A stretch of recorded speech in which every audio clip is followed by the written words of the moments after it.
Hello and welcome to the Naked Marriage Podcast. We are Dave and Ashley Willis, and on this podcast, we undress the truth about sex, intimacy, and lifelong love, and we have a great episode for you today. Oh yeah, great episode as we continue in this series of talking about our very favorite marriage advice. The marriage advice today has really transformed our marriage.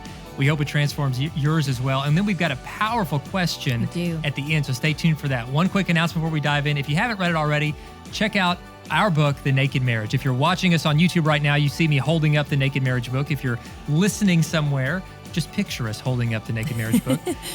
But you can read it as a paperback, an ebook, or the audio book available through Audible on Amazon, where Ashley and I narrate it. And thank you so much for all the positive feedback and reviews about us sharing our story in that. We hope that book is an encouragement to you as well. All right, well, let's dive into today's episode. Oh my goodness. I feel like this particular episode is one that so many couples need to hear. And it's one that I think that we've, struggled with here and there throughout our marriage, because everybody does, because I think that the struggle part of it is rooted in pride.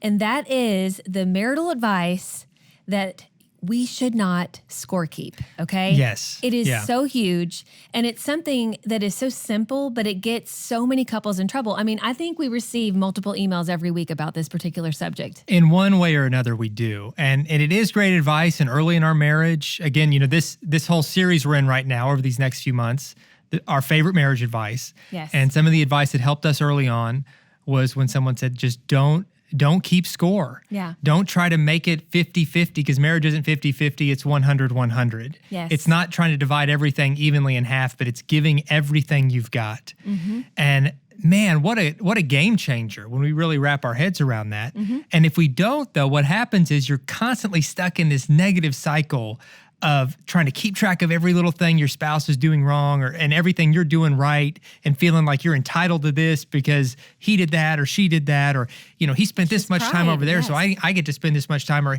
he spent this much money on something he wanted, so I'm going to spend this much. And instead of really just serving each other, you make marriage this win-lose thing where one of you's going to win and one of you's going to lose. Yes. But in marriage, it never works that way. Oh my goodness. I think where so many couples get in trouble with scorekeeping is when it comes to household duties. And a lot of the emails that I receive are from wives in particular that just feel like their husband is not carrying his weight when it comes to household duties. Now, the husbands who write Dave, they often feel like, well, I'm doing XYZ, so I shouldn't have to do as much at home, or she's better at this, so she should do that. And so there's all these reasons that people give for why they do or why they don't do certain things. And I think that the real question here is, are we serving each other? Right. Are we giving everything? Are we giving our best to each other? And I think that when you do that, when you just really ask each other that, and ask yourself that, I mean, really, it needs to be kind of like a self-reflection. It's a great exercise in really kind of just being honest about maybe some blind spots that we all have. I think we all have blind spots in propping ourselves up as doing a lot more than we actually do, and also making our spouse seem like they're doing way less than they're actually doing. And so it's just important that we realize it all comes back to serving one another and to not allowing pride to rule our relationship. Because when we try to keep score, it really just becomes so much about us and everything we're doing. Yeah. And it's just very prideful. And we always are way nicer to ourselves when it comes to keeping score than we are with our spouse.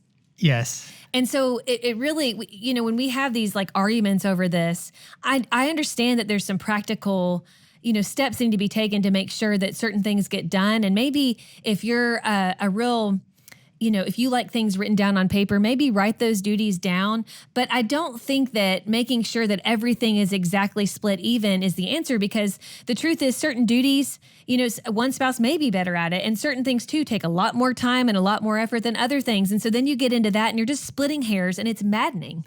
It really is maddening. And your list is never going to be accurate if you're trying to divide things up 50-50 anyway, because we always score what we do as being more valuable and more important. Yes. And instead, you just have to come back again. What Ashley said, this is so important, serve each other and think what's going to bring out the best in our marriage. A quick story about this. We were, hanging out with some friends recently, and these are some dear friends. I love them so much. And, he works outside the home. She she was working outside the home as well, but went through a phase recently where she'd stopped working outside the home. And so now she's at home with the kids full time. And he has these kind of expectations of what he would like the house to look like. And she's trying to keep up with the kids, and it's a lot on her. Mm-hmm. And so she said, look, this is something that would really help me. She said, I've looked into this for $200 once a month. I want to bring in a housekeeper and just once a month get just the house really cleaned. And his first response was, why in the world would we do that? Like, you're at home working, like this is your job. You know, I'm working outside the home. So like you should just be able to do this and we could really use that money.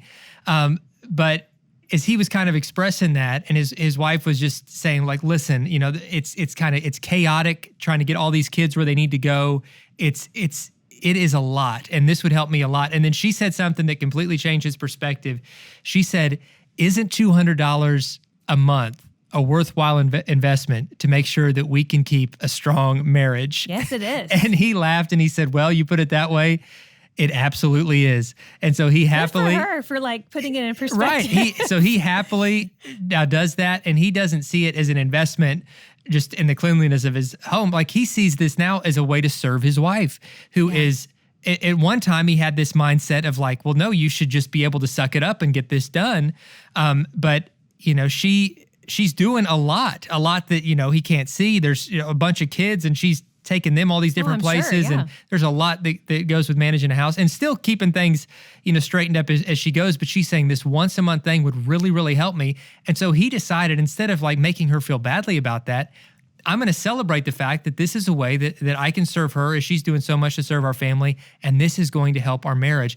And so having that kind of mindset, instead of just, well, you need to be able to suck it up and do it. I'm working hard. You got to work hard.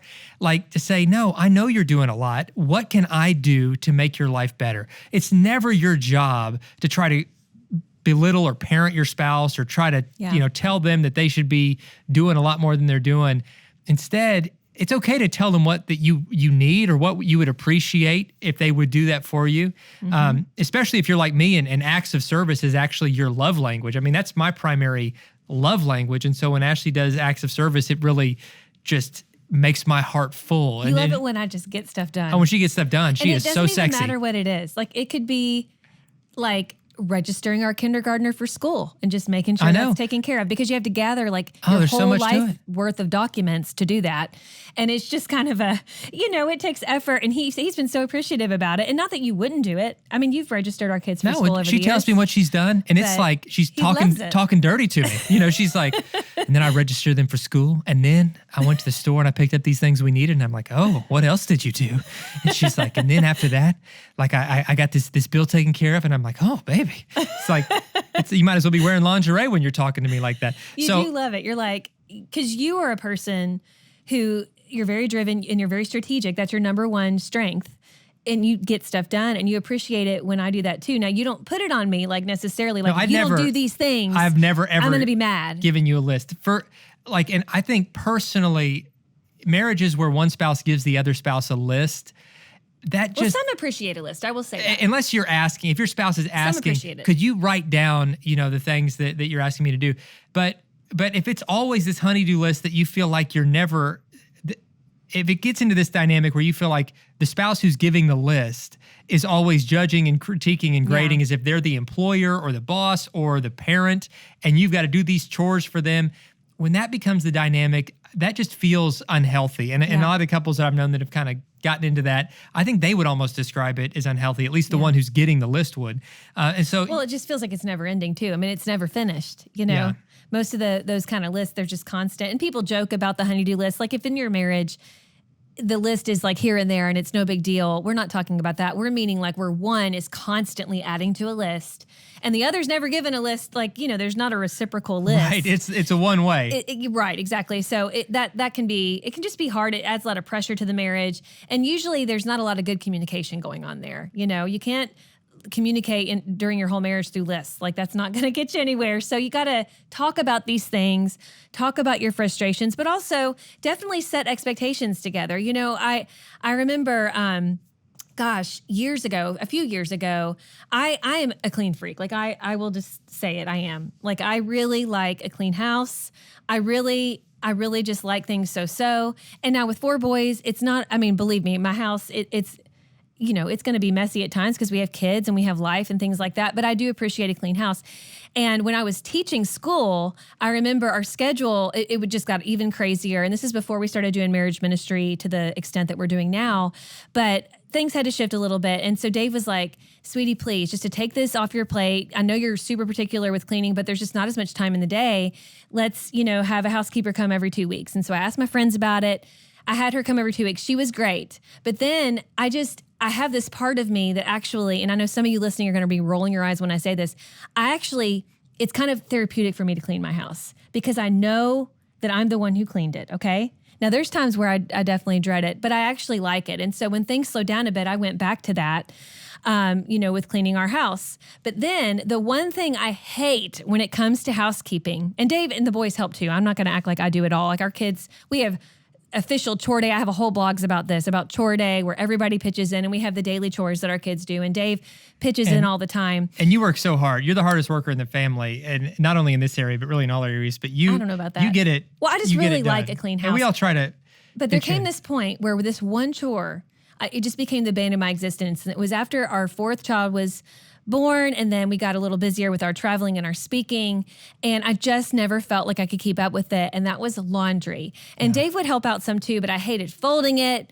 I just hated it. And he was like, listen, I know you don't want a housekeeper, even though he was, just to take anything off my plate, he was like, listen, I don't care if we pay for a housekeeper. Like that's a good investment for your sanity, if you want it, for our marriage. But he was like, but what about laundry? Like he goes, I think because my friend had started this. Oh, that's right. Yeah, because it was your friend. Yes. Right. So I had this friend who's started this little business that he was just kind of running on his own, where he would like drop laundry bags off, at people's houses, and they could fill up this laundry bag. A wash and fold service. Right, a wash and fold. I didn't even know this existed. Yeah. But you could fill it up with your dirty clothes. It was a mobile service. And then you drop it off on your front door. You don't have to go anywhere. And he would come pick it up. Yeah. And take it, and somebody would clean it and fold it. Like 2 days later. And it would magically appear as if these like magical elves had like come to your house and taken it and folded it. And so I knew that existed. I'd never used him because, we were doing it all ourselves, but I knew because talking to him that existed. So I started looking into it, and we found like a really reasonably priced place that would do that exact same thing. When we moved. Yeah. And I said, listen, I know we're doing everything on our own. We try to live within budget and all that, but this one thing I think would take a lot off your shoulders. And so let's do it. And we did it for probably a year. A solid year, yes. Especially, sometimes we would do it when it was especially busy because you can like pause. Busy seasons. Let me tell you, I was real reluctant because it was a bit of a pride issue on my part, feeling like, oh, am I a failure as a mom and as a wife if I'm not doing all of our laundry? But you were doing so many other things. Well, that was silly for me to think that. And like I would try to keep up with it. But laundry was the beast that none of us could conquer because with 4 boys cycling through sweaty clothes constantly, and then us too. It was never ending. And that one thing, it's like you kind of like tackle things. What's the biggest monster in our way right now in terms of like chores that have to get done? And that was it, because it was never ending. And once we said, all right, well let's pay for somebody to do that during that busy season. We've actually now now that like our schedule's kind of changed and we're doing all of our own laundry again, and it's totally fine. It's totally manageable. But during that season of stress, it really, really helped. Oh, and so huge. Especially when you're in a stressful season, look for just ways to say this might not be permanent, but right now in this season that we're in, what's something that would alleviate stress? And maybe it's something where you might not have the budget that wasn't super expensive, but we've had plenty of times where we wouldn't have been able to pay for that. So look for ways to say, how can I lighten your load? Like, how can I do something that you normally do to take something off of you, because I might have a little bit more margin right now. And it's not about 50-50. It's not about who's doing more. It's about, in this season, you're facing stress. I want to serve you. How can I get that off your plate? Yeah. Whether it's if we have the budget to hire it done or for me to do it for you. But let's just figure out a way to serve each other and promote as much peace as possible in the house, instead of ever saying, well, you don't do it. I do more than you. You should be able to get this done. Whenever you take on that mindset, man, it's just toxic. And so instead say, I want to serve you. Yeah. I want your life to be easier and better because I'm your spouse. Yes. And so what can I do to make your life easier and better right now? And then whatever it is, just be willing to try to do it. You know, I was so thankful that Dave got me to see the value in that mobile wash and fold service. And, you know, if we got to that busy point again, once we start traveling and speaking once again, you know, we would use it again. Like, it was awesome. It was just a great service. It really helped our family. So like, maybe after you turn off this podcast, you think about what are some ways that we could take things off each other's plate, whether we're the ones doing it, like for a time, or we hire a service to help out with that, because there's lots of things that you may not even realize are out there that could really lighten the load. And maybe even just that one act of hiring something out would stop fighting over that one thing. I mean, like, you know, we sometimes get so stuck just talking about the same thing and being disgruntled about the same thing, and we don't even think, like, maybe we could just outsource this. Maybe there's a solution here. Yeah, maybe there's a solution. Yeah. You know, I want to say this too. You know, even sometimes I think where we get stuck with this particular issue of keeping score is with gender roles when it comes to who needs to do what. We're talking about and I know I'm gonna, you know, it's not only an episode. I think that's a whole series of it just is a like whole series, kind of yes, people's mindsets and baggage related to that and expectations going into marriage. We might rustle some feathers with this. I know that. Well, in my house, the man did this, the woman did this, and that's how it's going to be in this house, and just kind of the unspoken expectations we bring into marriage. And I think that instead of like having this rigid view of like the man does this, woman does this, first off, talk about, you know, who's better at different things. Because listen, in our house, a lot of the traditionally masculine roles, Ashley is way better than me. And we've joked about this and way better. We're not even going to pretend. Like, she's way better with tools. Her dad taught her how to do all this stuff when she was growing up. He had only daughters and he was super handy and an engineer. Mm-hmm. And so she's so good at so many things around the house that, like, and I enjoy it. And she enjoys it. And so so we just kind of like go from that angle, like, okay, who enjoys this most? Yeah. Who's best at it? Mm-hmm. Who has the time? Who has the energy? What needs to get done? And then we just kind of try to divide things up, you know, that way, instead of saying this rigid mindset of like, well, the woman's got to do all this, the man's got to do all this. Yeah. That's just, nobody wins that way. Exactly. Like, even in our own families, Dave had his middle brother, Ben, loves cooking. Like, he loves it and he makes amazing things. My brother-in-law, Joe, my sister, Morgan hates cooking. Joe loves cooking. Like, we just went on a family vacation with them, and I'm not even kidding you. Joe cooked most of the meals because a lot of things were closed. It was great. I mean, he was like cooking up a storm, and he enjoys it. And it's also a necessary thing that needed to be done. And so, yeah, sometimes it's like, you know, I know sometimes too, I just want to level with this for a moment. A lot of times we believe things should be a certain way based on what our parents did, okay? And I had this false mentality. Like, I truly, in the beginning of our marriage, I just kind of expected Dave to just, in time, become an expert at tools because that's what men do. I mean, I really made that false assumption because honestly, and I've progressed. I've gone from... No, he's been amazing. I've started out, I was terrible, and I've progressed to now just being really bad. You're not bad. It's like, you're not bad. One step up from terrible. So by the time I'm like 60, I'll just be bad. And then, there's progress. It's not like that. You don't truly enjoy it. There's certain things you enjoy. But like the men in my family, my dad's whole side, and even, you know, some of the guys on my mom's side, they all really enjoy working with their hands, working with tools. But in Dave's family, that just wasn't really a thing. Like, it's just not, there's so many things that you're good at and that you learned growing up, but that just wasn't one of them. I mean, you know, like basics, you know, but it's just, you're having a smirk at me while I was saying this. And I'm like, you've done it out of necessity, but it's not your favorite thing. I will say that. And, you know, and this is an important point to make. We're saying, like, talk about who enjoys it more and all this. Just real life here. There's going to be a lot of stuff you have to do in your home and in your marriage that you both don't like. Nobody enjoys. Yeah. Right? Neither of you might like mopping. You know, neither of you. Changing diapers. Nobody likes changing diapers. He is a champion. I have wiped so many butts in my life. He's wiped a ton of butts. Like, I've never once enjoyed it, ever. It's been terrible. It's just as terrible now as it was you do such a 15 years ago when I started. You know, my form has gotten better. I feel like the overall cleanliness of the butts has gotten better. Speed, proficiency. I could go to the diaper Olympics, but yes, I've always hated it. but it's just part of what you do, right? I mean, and so instead of saying, well, I don't like that, so I'm not doing it, you can't have that mindset either. So there has to kind of be that attitude of service where, again, we're, as followers of Christ, Jesus modeled this. He got down and he washed his disciples' dirty, nasty feet. Mm-hmm. Nobody likes washing other grown men's dirty, nasty feet. Harry. Nobody likes that. But he was showing for us the privilege that it is to serve, and that love in action is shown through how we serve one another. Yes. You're never more like Jesus than when you serve. And in marriage, we're called to love like Jesus. We're called to love like him. And the only way we can do that is to selflessly serve and ask nothing in return. Notice that Jesus didn't wash their feet and say, all right, now you guys give me a back rub and wash my feet. No, it wasn't. He did it, and that's what service is. You serve, and then it's done. It's not a scorecard that you're keeping of all the things that they owe you now.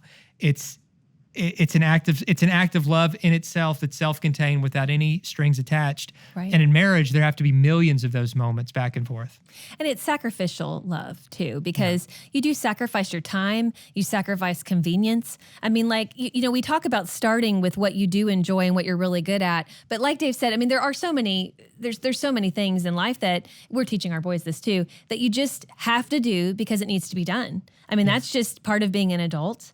And we just have to get stuff done.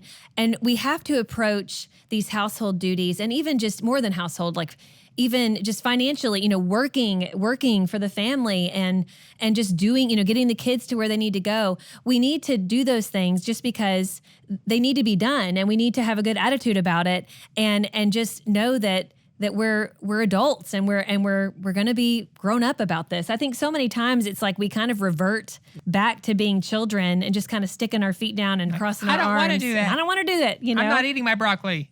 But it has to be done, and we have to, have a good attitude about it, and remember that we're a team. Like, we're a team in this. Yeah, we're a team. And we're going to win together. We're going to win together when we both decide to serve each other, to serve our families, and really kind of try to make it fun. Like, we try to make chore day, like on Sundays before we go to church. Now, we're not going to church right now. We're watching it online. But before we would go to church, we would do chores as a family. And I would put on music. I mean, the kids, of course, are a little disgruntled, but it's something we've been doing for years now. But we try to put on music and make it fun. And then if we had time afterwards, I would make banana pancakes where you replace the egg with a banana. And for some reason, my kids think I'm a chef because I do that. It's extremely easy. Delicious. You get some Bisquick, replace the egg with a banana. It's amazing. And lower cholesterol. And it's lower. And in my age, I have to think about these things. But you make it fun, and you have a reward at the end of it. And so it doesn't have to be just the bane of your existence. Yeah. When you serve, when you realize that there is joy in serving one another, then you've won. And there's no joy in scorekeeping. You've lost once you start keeping score. You've won once you tear up that scorecard and just start loving and serving each other. All right, great topic. It is now time to dive into today's question. Thank you for those who submit questions. You can write us on social media. Find Dave and Ashley Willis on Facebook, Instagram, or for those that are answered on the podcast, go to nakedmarriagepodcast.com and you can submit a question there. Today's question says, I've been dating my boyfriend for almost 5 years. We are in love and have shared with each other that we don't want to be with anyone else. I want marriage. He does not. We have both been married before and have had horrible experiences with divorce. I know God wants marriage and not shacking up. My boy says that may be, and one day he will do a ceremony saying that we're married between him and I and God, but he doesn't think that our faith requires the government involvement. What should I do? I feel so lost and torn. Yeah, this is a great question, and really in our culture right now, I think this is a question a lot of couples are struggling with, especially in your situation where you say you both have been married and you've had a bad experience with that, and I think that there's a fear. There's a fear in it, but the Bible says perfect love drives out fear, and that love that you guys have for each other, and love is really rooted in commitment. Then that has to be greater than the fear of the uncertainty. And so, like my quick advice before I turn it over to Ashley, and I'm sure she'll say it wiser and more eloquently than I can say it, is really what you're wanting can only exist within the covenant of marriage. Yeah. the term, shacking up that you used. I know that the love you have for each other is something that's already more sacred than kind of just, that term would imply.